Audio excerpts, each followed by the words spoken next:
Salam sejahtera kepada semua. Kami bertemu kembali dalam part 3 Kemahiran Meminta. Saya ialah Yong Annie, seorang speech therapist di Pusat Genius Kurnia.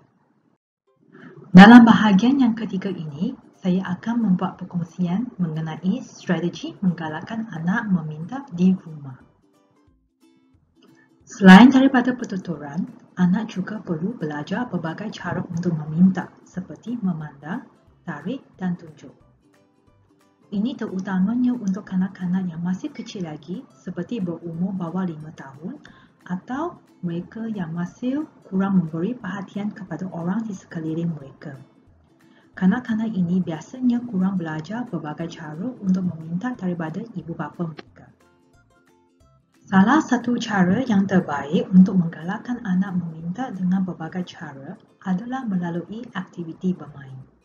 Untuk mengetahui selanjutnya, sila tonton video ceramah Jom Bermain di YouTube Genius Kurnia seperti terpapar pada skrin ini. Dalam perkongsian ini, saya akan fokus kepada strategi meminta barang di rumah.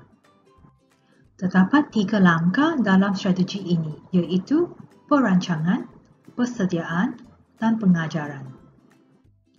Saya akan mulakan dengan menjelaskan apa yang kita perlu buat dalam perancangan. Dalam perancangan, saya cadangkan supaya ibu bapa melakukan 2 perkara berikut. Yang pertama, senaraikan barang atau aktiviti yang diminati anak. Kemudian, perhatikan cara anak mendapatkan barang tersebut. Ini adalah satu contoh senarai barang atau aktiviti yang disukai anak dan cara dia mendapatkan barang atau aktiviti tersebut.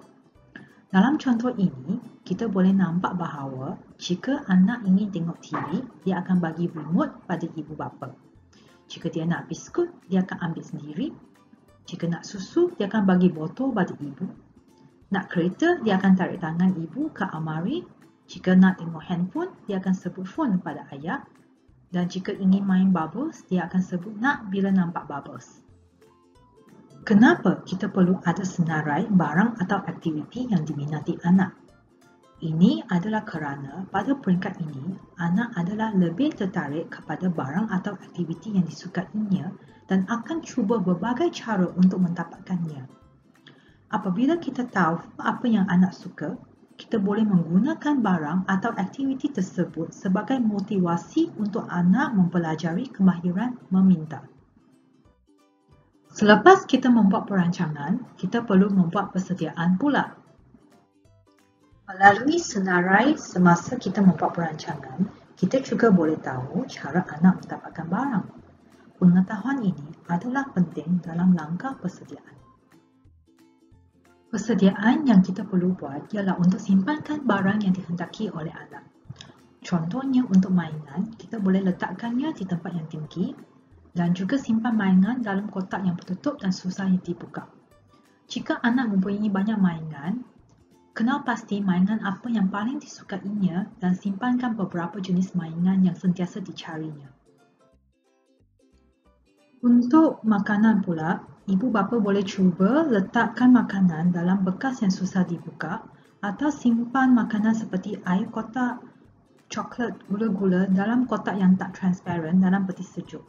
Ini adalah supaya bila anak buka peti sejuk, dia tak dapat cari terus apa yang dia nak. Kenapa kita perlu buat persediaan untuk menyimpan barang kesukaan anak? Goalnya adalah untuk mengurangkan anak ambil barang sendiri dan melebihkan anak mencari ibu bapa untuk meminta. Sekurang-kurangnya, kita nak anak bagi barang kepada ibu bapa untuk minta buka atau tarik tangan ibu bapa untuk minta ambilkan barang yang dihendaki. Pada peringkat ini, kanak-kanak yang selalu ambil barang sendiri tidak semestinya bermaksud kanak-kanak itu adalah sangat berdikari. Ini boleh bermaksud kanak-kanak itu tidak memerlukan ibu bapa atau orang lain atau belum lagi memahami bagaimana orang lain boleh membantu mereka. Jika kanak-kanak biasa ambil barang sendiri di rumah, mereka juga akan melakukan benda yang sama di tempat lain seperti rumah orang lain, restoran, kedai dan sebagainya.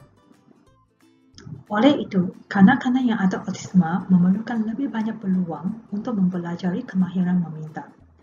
Jadi, ibu bapa perlu meletakkan mereka di antara anak dan barang yang dihendaki supaya anak boleh belajar untuk mencari dan meminta barang daripada orang. Kami telah selesai membincangkan mengenai langkah perancangan dan persediaan dalam strategi menggalakkan anak meminta. Saya menggalakkan tuan-tuan dan puan-puan untuk mencuba dua langkah ini. Perkongsian tentang langkah pengajaran akan bersambung dalam part 4. Jumpa lagi.